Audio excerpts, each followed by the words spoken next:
Ano man siya pulis diri? Gani kog police. Good afternoon, Vice President Inday Sara Duterte. Good afternoon. Ma'am, mag-introduce sa tangdali. How are you today, ma'am? I'm okay. How's our visit today Uh, with the former president? yes, okay lang naman yung bisita. It was a good day today. And we talked about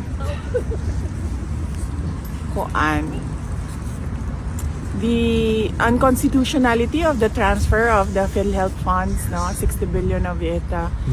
And it was decided that it should be returned, That's correct. yes, to PhilHealth. And then we talked about the inauguration of or the inauguration on Sabato, Inspection daw opening yung of the Davao Bucana Bridge. VP, what's the reaction of the former president and you yourself with respect to the unanimous decision of the Supreme Court 15-0 asking the government to return the funds to the PhilHealth Fund? Well, the Supreme Court is the final arbiter, of legal cases in our country, and if they say that it is unconstitutional, then it is, and then it should be returned. Rightly so, because dapat ang pera ng PhilHealth ay binabalik or nire-reinvest balik sa health programs ng ating bansa. VP Inday, earlier we talked about the Bucana Bridge, and you made mention that you're going to refer the Yes. situation with the former president. Ano po yung decision ni Yes, former president? nag-ano lang ako kanina kung pwede ko ba kwento yung backstory ng Bucana Bridge, and then he said na okay lang naman. So ang nangyari dyan ay ang Bucana Bridge is kaparte ng buong coastal road ng Davao City. So hindi siya yung coastal road hindi siya makakatawid ng Bangkerohan River kung wala yung Bucana Bridge. At that time na mayor ako, may budget ang coastal road pero unfunded ang bridge. And it was made known at the time to former President Duterte that the bridge is unfunded. At siya ay naghanap ng paraan para mabigyan ng pondo yung bridge. So noong nakahanap siya ng pondo, ay sinimulan yung negotiations, sinimulan yung mga planning, lahat ng paperworks para doon sa bridge na yon ay sinimulan na. But ngayon, nandyan na yung bridge, so dapat nating pagpasalamatan para sa akin bilang isang Davaoenyo at syempre sa mga tiga Mindanao na din, dahil nagbe-benefit din sila doon sa coastal road na yun, traveling from south to north of Davao in the region. Nagpapasalamat kami kay dating Pangulong Rodrigo Duterte dahil hindi siya tumigil sa paghahanap ng pondo para doon sa tulay.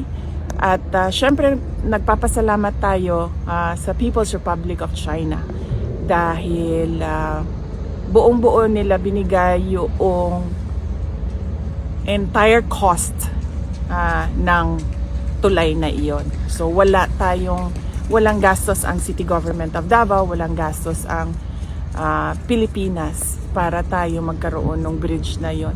At napakahalaga ng bridge na yon dahil hindi mag-connect ang south to north kung wala yung bridge. What is your reaction, VP, with the statement of President Bongbong Marcos saying that this is one of the 4 legacy projects under his administration so far? Basta sa akin, yun na lang. Bilang Davaoenyo at bilang Mindanaon, nagpapasalamat ako kay dating Pangulong Rodrigo Duterte dahil ang totoo talaga niyan, alam niya at the time yung problema ko bilang mayor. Now, may coastal road, may budget ang coastal road, pero wala kaming budget para sa tulay. At and yes, as I said, yung source of fund ang People's Republic of China. Sila yung pinagpapasalamatan ko. VP Inday, on a different matter, today the determination of the medical records with respect to the competency of the former president will be submitted. Was the submission done already or? Wala akong, hindi ko alam no kung nasubmit na ba yung medical records. Ang siguro, tamang tao na sumagot kung ano yung nangyayari sa kaso ay si Attorney Nicholas Kaufman. VP, is there something that the former president wishes to relay or perhaps you want to relay to the Filipino people now na malapit na po ang Pasko?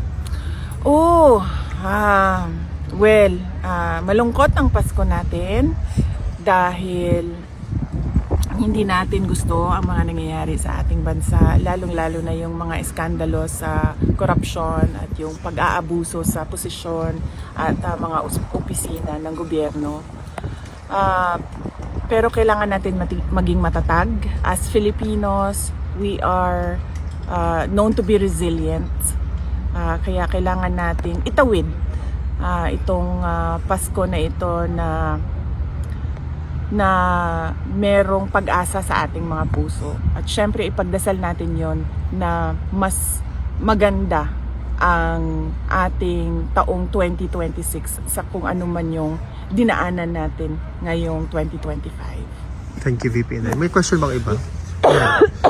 Ma'am, pwede, may mga bali-balita po kasi na yung ibang media po is pinalalabas po nila na overpriced daw po yung nabili ng OBP na CCTV. Wala pong findings na ganun ang Commission on Audit. No, kung nakita ninyo sa statement ng Office of the Vice President, pinublish na yung report ng Commission on Audit at wala silang findings of any wrongdoing sa Office of the Vice President. In fact, meron silang binigay na unqualified opinion Congratulations, doon sa opisina ng Office of the Vice President. At kailangan ko pasalamatan doon yung mga kasamahan ko sa Office of the Vice President kasi sila talaga yung ako lang yung muka ng opisina. Pero lahat ng paperworks, lahat ng trabaho sa mga utos ko, lahat ng legwork, trabaho yan ng mga personnel ng Office of the Vice President. Kaya papasalamat ako sa kanila dahil nakuha nila yung unqualified opinion. And by the way, ma'am, congratulations kasi kayo po yung pinakamataas na ratings po. Trust rating. Yes, opo. Nagpapasalamat din ako niyan sa ating mga kababayan no, na nakikita nila yung trabaho ko bilang Vice President at trabaho ng mga kasamahan ko sa Office of the Vice President at malaki ang kanilang tiwala sa kakayahan namin at yes, so nagpapasalamat ako sa mga kababayan natin at kahit man bumaba or tumaas yan, pabago-bago ang numbers, rest assured that the Office of the Vice President will continue to faithfully serve the Filipino people. One more, ma'am. Yes, ma'am. Any reaction, ma'am, kasi sabi po ni BBM is willing daw po siya makipagdialogo sa inyo para daw po sa ikaunlad ng Pilipinas.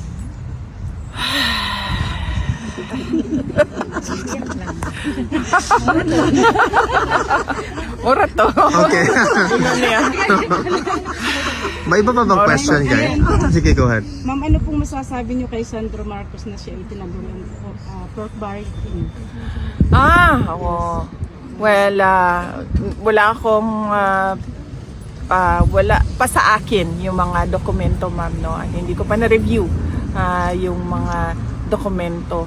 So, hindi muna ako mag-comment sa ganyan. Pero ang pwede ko pong i-comment ay madami talagang mga insertions ang iba't ibang mga congressman. Kasama na si Congressman Sandro Marcos. At nakikita natin sa papel yun. Hindi siya chismis, hindi siya yung gawa-gawa lamang. Kasi nakikita talaga siya sa mga documents, yung mga insertions ng project. Thank you, ma'am. VP, just one last question. Are you prepared for a possible impeachment complaint filed next year? Yes, we're about to release a statement about the impeachment, no. So lalabas namin 'yan sa Monday. Tinatapos lang namin ngayon. Meron lang ako mga edits and amendments Okay. doon. So para may balita ka naman sa Monday. Ang dami mo ng balita.